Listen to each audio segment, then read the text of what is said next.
Bhagavad Gita.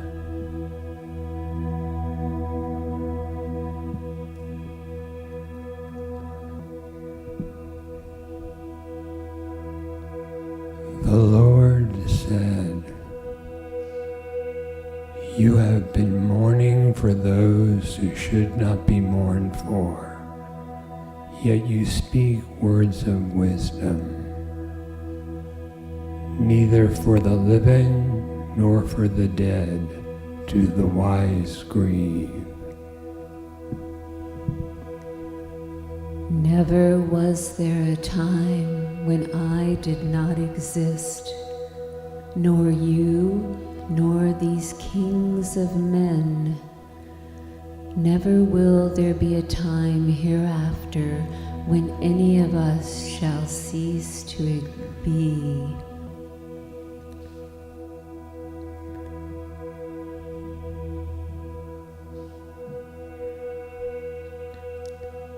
Even as the embodied one passes in this body through the stages of childhood, youth, and old age, so does it pass into another body. Calm, wise souls are not bewildered by this.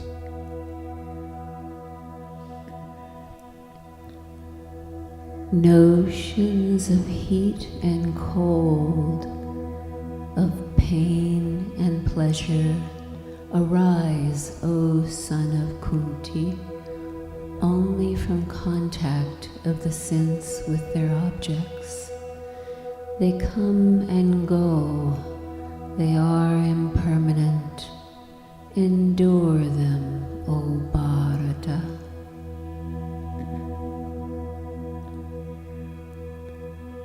The calm man who remains unchanged in pleasure and pain, whom these cannot disturb, alone is able, O greatest of men, to attain immortality.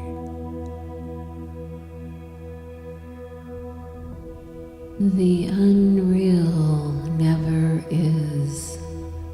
The real never ceases to be. The conclusion about these two is perceived by the seers of truth.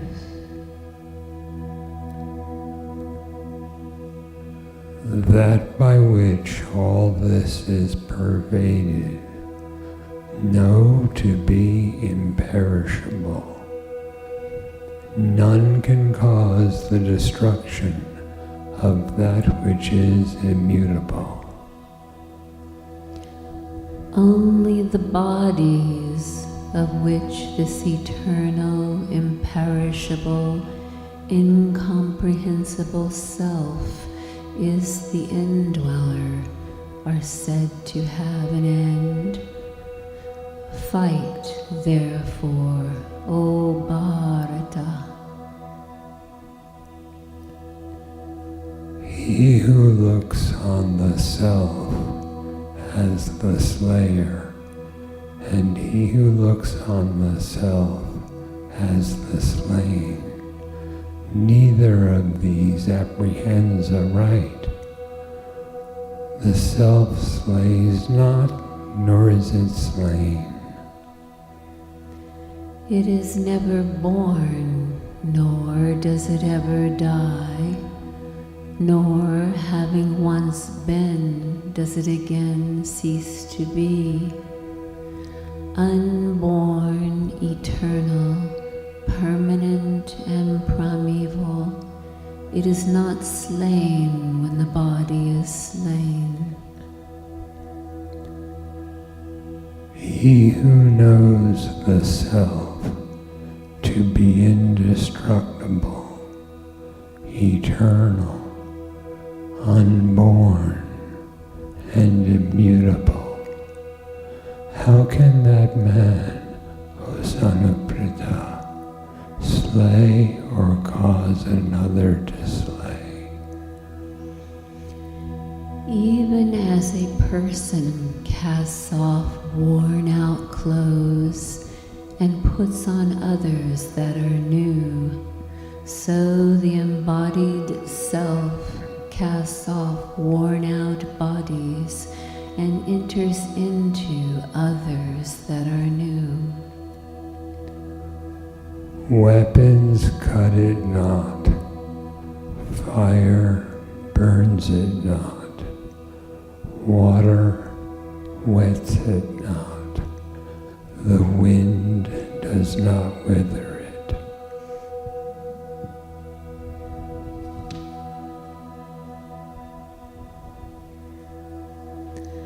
This self cannot be cut or burnt or wetted or withered.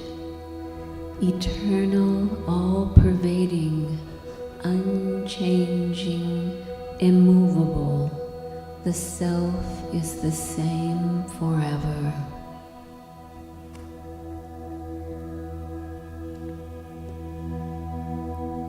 This self is said to be unmanifest, incomprehensible, and unchangeable. Therefore, knowing it to be so, you should not grieve. But if you think the self repeatedly comes into being and dies, even then, O Mighty One, you should not grieve for it. For to that which is born, death is certain, and to that which is dead, birth is certain. Therefore, you should not grieve over the unavoidable. All beings are unmanifest in their beginning, O Bharata, manifest in their middle state, and unmanifest again in their end. Why then lament for them? Some look on the self as a wonder. Some speak of it as a wonder. Some hear of it as a wonder. Still others, though hearing, do not understand it at all. The self, which dwells in all bodies, can never be slain, O Bharata.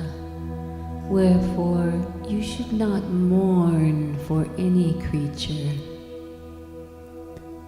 In this, no effort is ever lost, and no harm is ever done. Even very little of this Dharma saves a man from the great fear. In this, O joy of Kuru, there is only one resolute and unwavering thought, but the thoughts of the irresolute are many-branched and unending. Be free, O Arjuna, from the three gunas. Be free from the pairs of opposites. Be always established in sattva. Do not try to acquire what you lack or preserve what you have. Be established in the self. To the enlightened Brahman, all the Vedas are of as much use as a pond when there is everywhere a flood. Being established in yoga, O Dhananjaya, Perform your actions, casting off attachment and remaining even-minded both in success and in failure. This evenness is called yoga. Endowed with evenness of mind, one casts off in this very life both good and bad deeds. Therefore, strive for yoga. Yoga is skill in action. The wise of even mind renounce the fruit of action. Freed from the fetters of birth, they attain the state that is beyond all evil. When your mind has crossed the mire of delusion, you will achieve indifference regarding things already heard and things yet to be heard.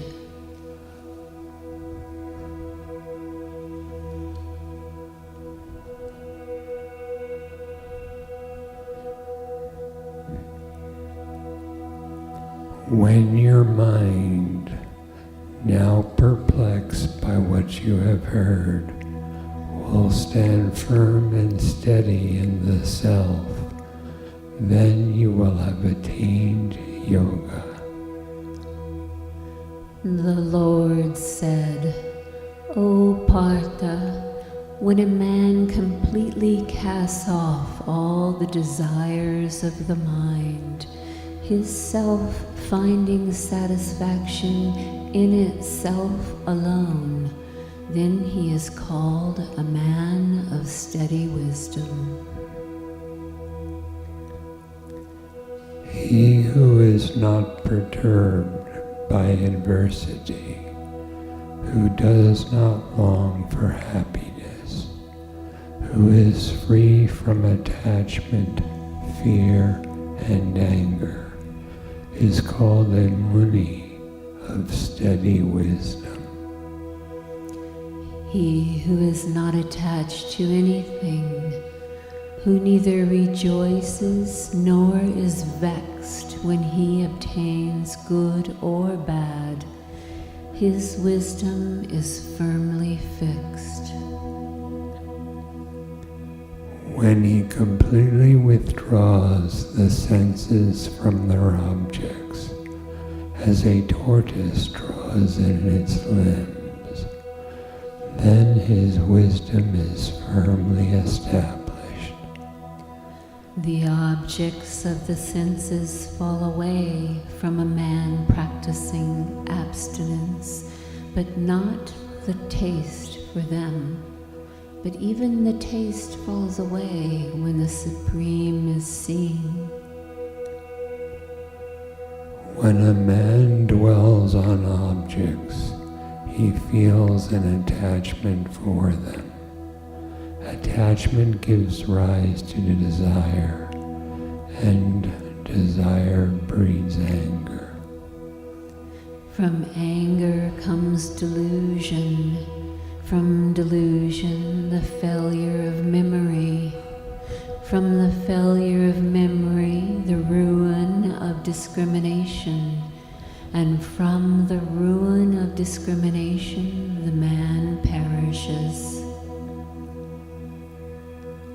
The man of self-control, moving among objects with his senses under control, and free from attachment and hate, attains serenity of mind. In that serenity there is an end of all sorrow, for the intelligence of a man of serene mind soon becomes steady. The man whose mind is not under his control has no self-knowledge and no contemplation either. Without contemplation he can have no peace, and without peace, how can he have happiness?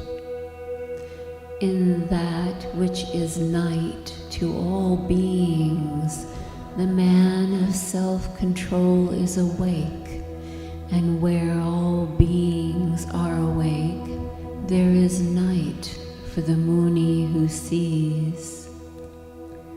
Not the desirer of desires attains peace, but he into whom all desires enter, as the waters enter into the ocean, which is full to the brim and grounded in stillness.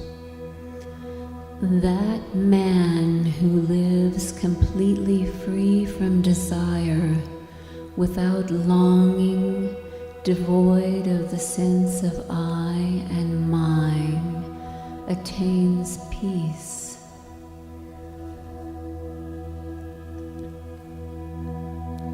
This is the state of Brahman, O son of Pritha. Attaining it, one is no longer deluded. Being established therein, even in the hour of death, one attains final liberation in Brahman. The world becomes bound by action unless it is done for the sake of sacrifice. Therefore, O son of Kunti, give up attachment and do your work for the sake of the Lord.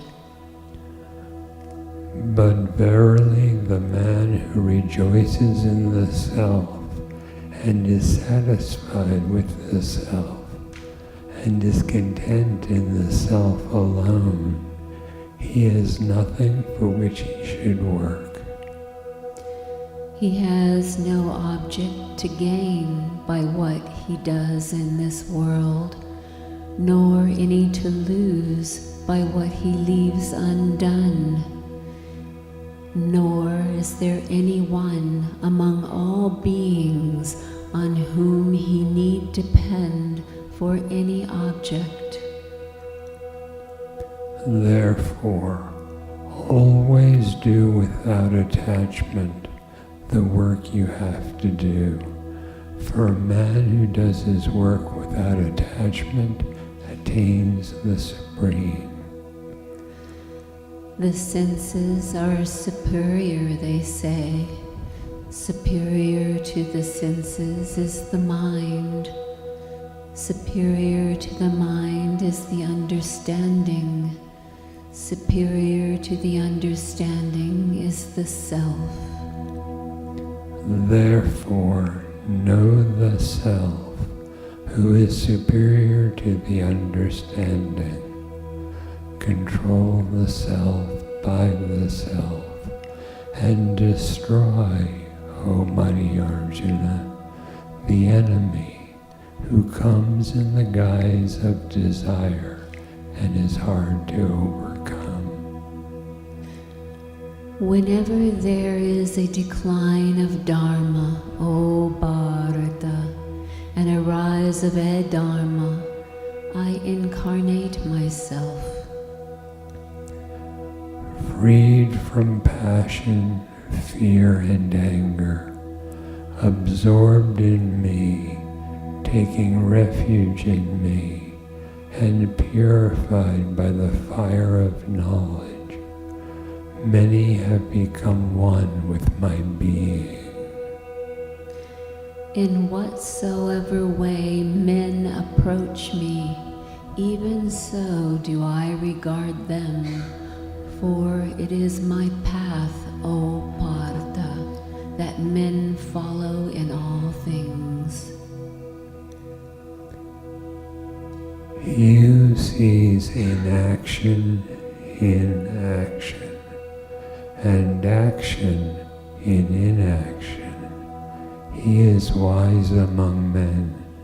He is a yogi, and he has performed all action. He whose undertakings are free from desire and self-will and whose works are consumed in the fire of knowledge, he by the wise is called a sage. Giving up attachment to the fruit of action, ever content and dependent on none, though engaged in action, he does not do anything at all.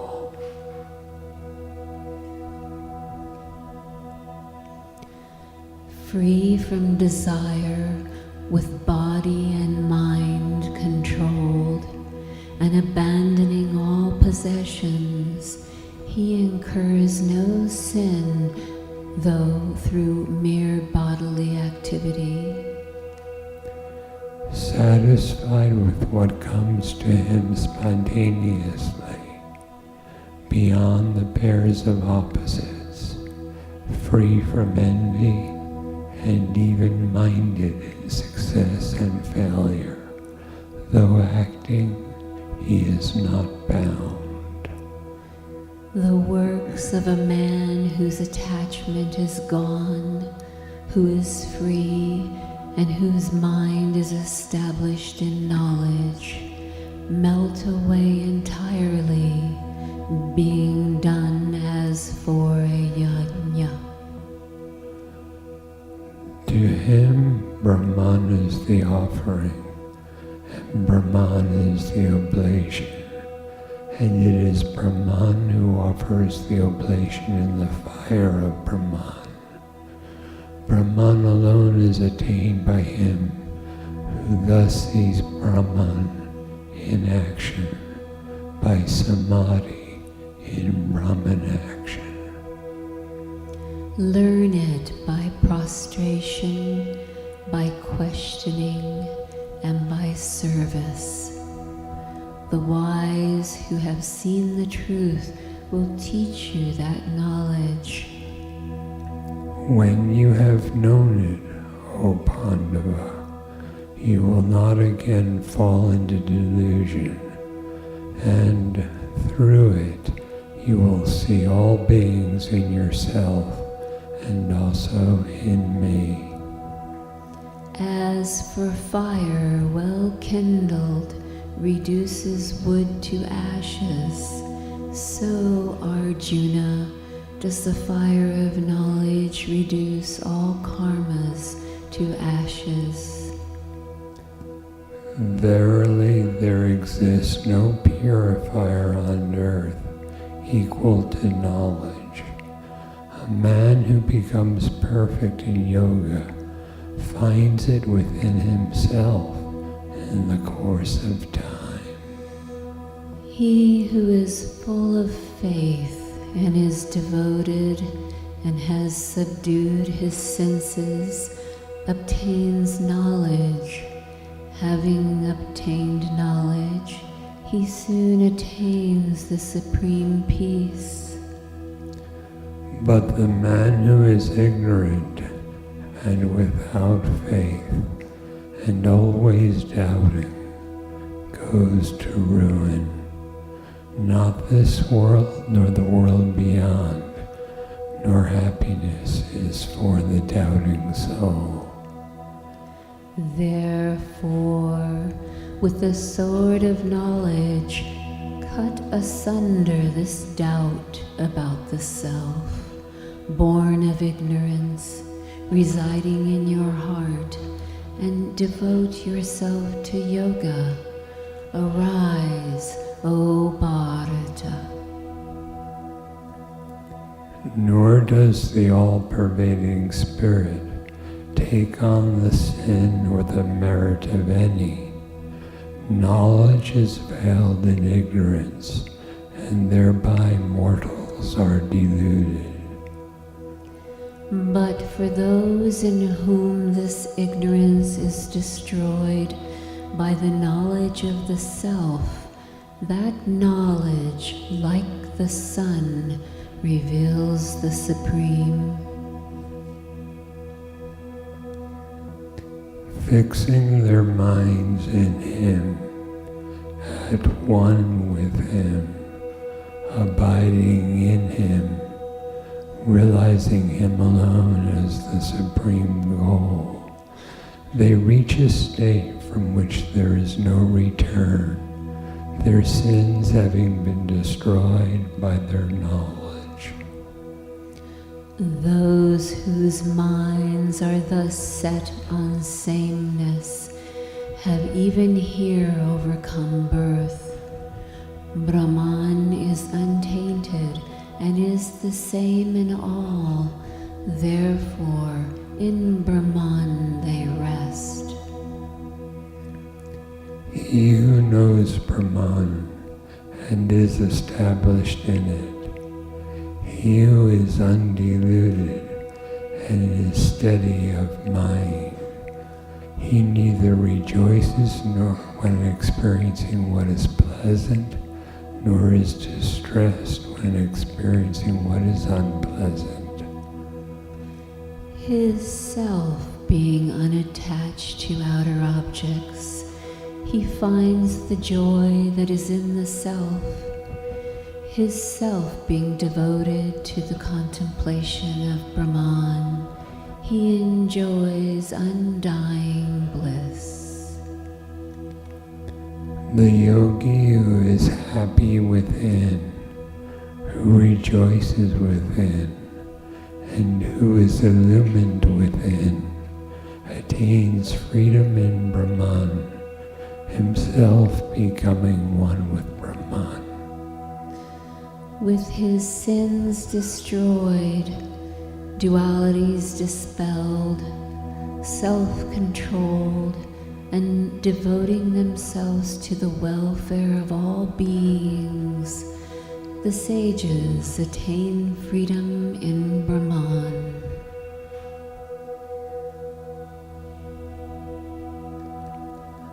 Let a man be lifted up by his own self.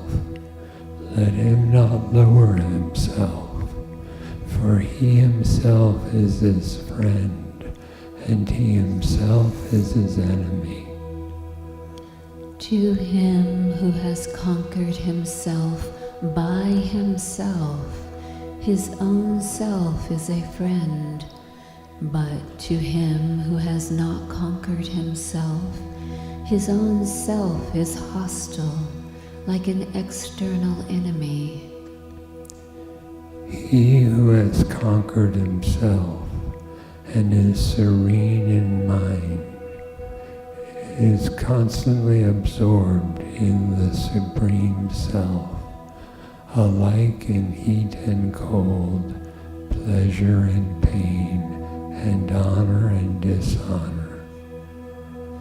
He who is said to be a steadfast yogi, whose heart, through knowledge and realization, is filled with satisfaction, who, having conquered the senses, never vacillates, to whom a clod, a stone, and gold are the same.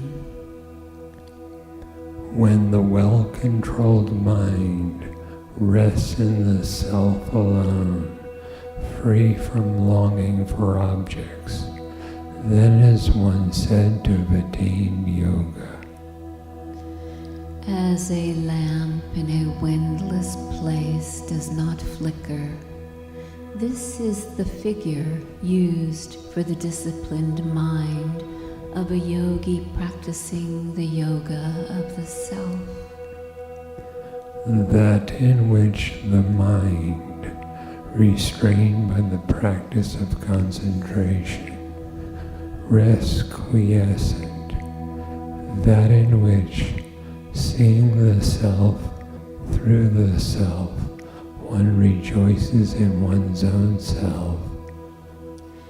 That in which one knows the boundless joy beyond the reach of the senses and grasped only by the understanding, that in which, being established, one never departs from reality.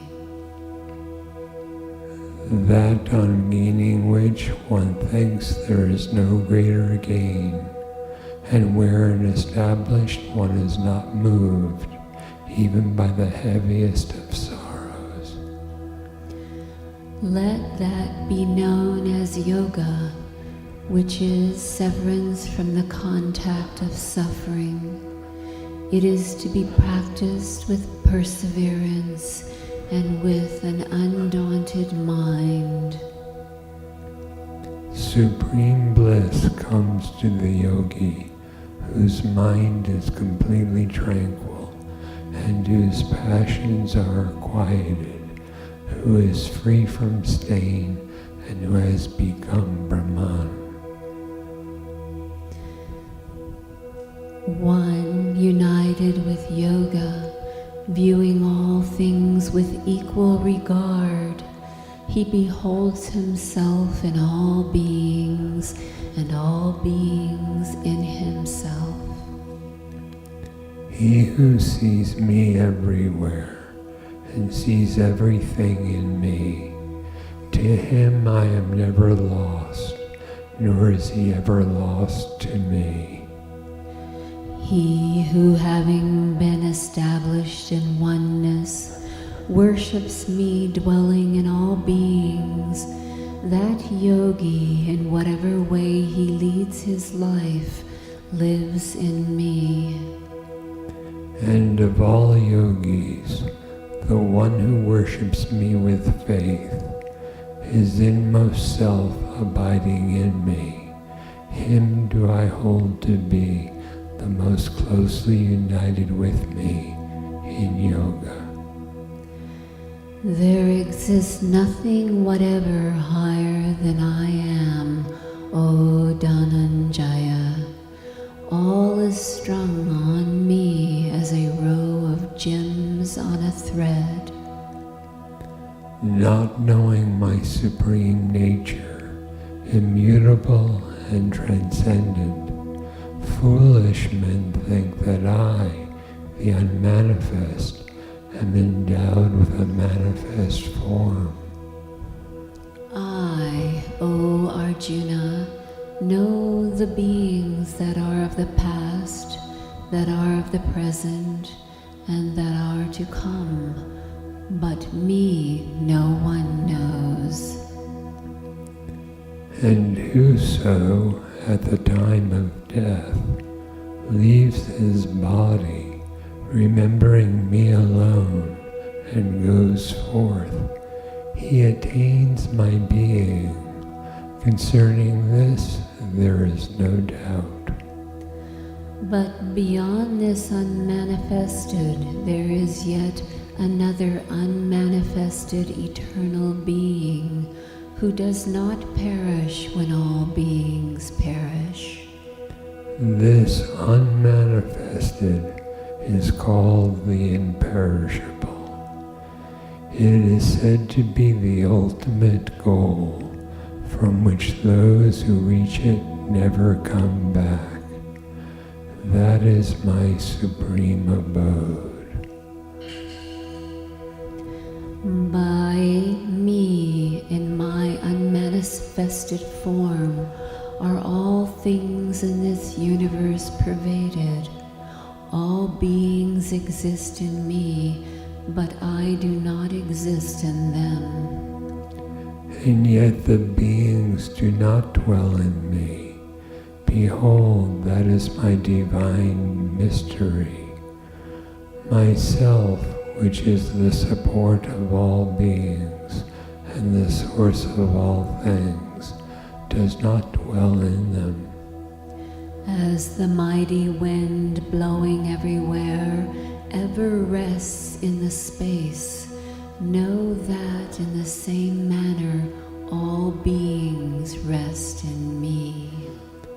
I am the goal and the support, the Lord and the witness, the abode, the refuge and friend. I am the origin and the dissolution, the ground, the treasure house, and the imperishable seed. Those persons who worship me, meditating on their identity with me, and ever devoted to me, to them I carry what they lack, and for them I preserve what they already have. I am the same toward all beings. To me there is none hateful or dear, but those who worship me with devotion, they are in me, and I too am in them. Even the most sinful man, if he worships me with unswerving devotion, must be regarded as righteous, for he has formed the right resolution. He soon becomes righteous and attains eternal peace. Proclaim it boldly, O son of Kunti, that my devotee never perishes. Fix your mind on me, be devoted to me, sacrifice to me, bow down to me, having thus united yourself and regarding me as the supreme goal, you will come to me. He who knows that I am unborn and without a beginning, and also that I am the Supreme Lord of the worlds, he undiluted among mortals is freed from all sins. I am the origin of all. From me all things evolve. The wise know this and worship me with all of their heart. With their minds fixed on me, with their life absorbed in me, enlightening one another about me, and always conversing about me, they derive satisfaction and delight. On those who are ever devoted to me and worship me with love, I bestow the yoga of understanding by which they come to me. Solely out of compassion for them, I, dwelling as the Self, dispel with the shining lamp of wisdom the darkness born of ignorance.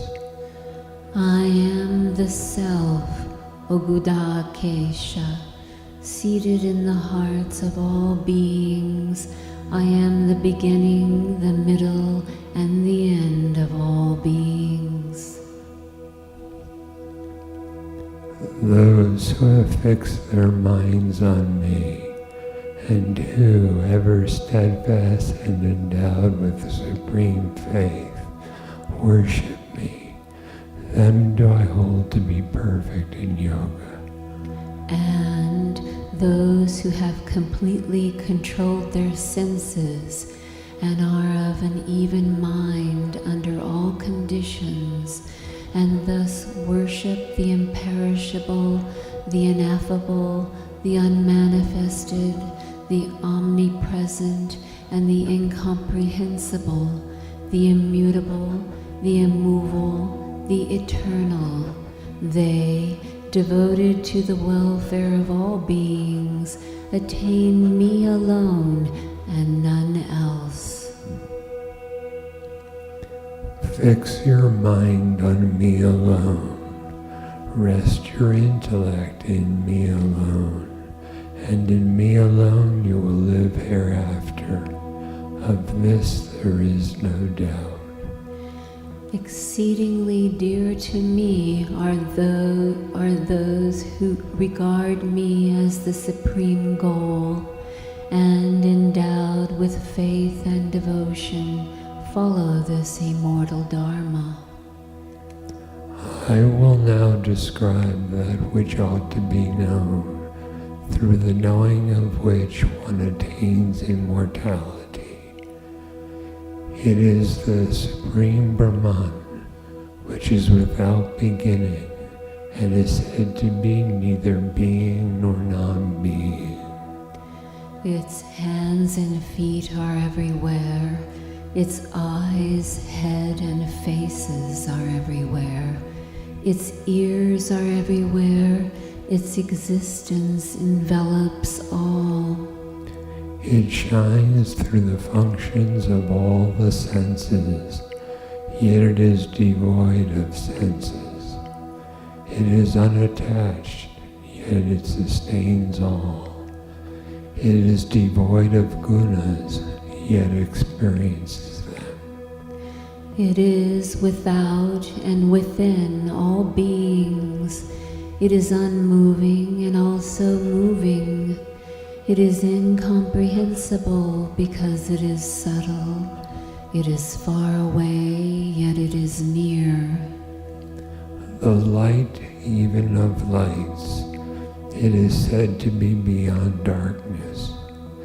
As knowledge, the object of knowledge, and the goal of knowledge, it is set firm in the hearts of all.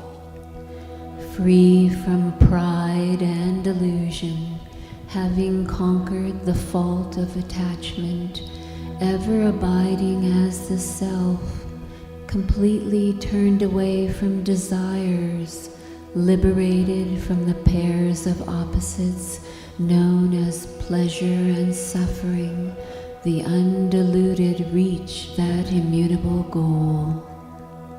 It the sun illumines not, nor the moon, nor fire.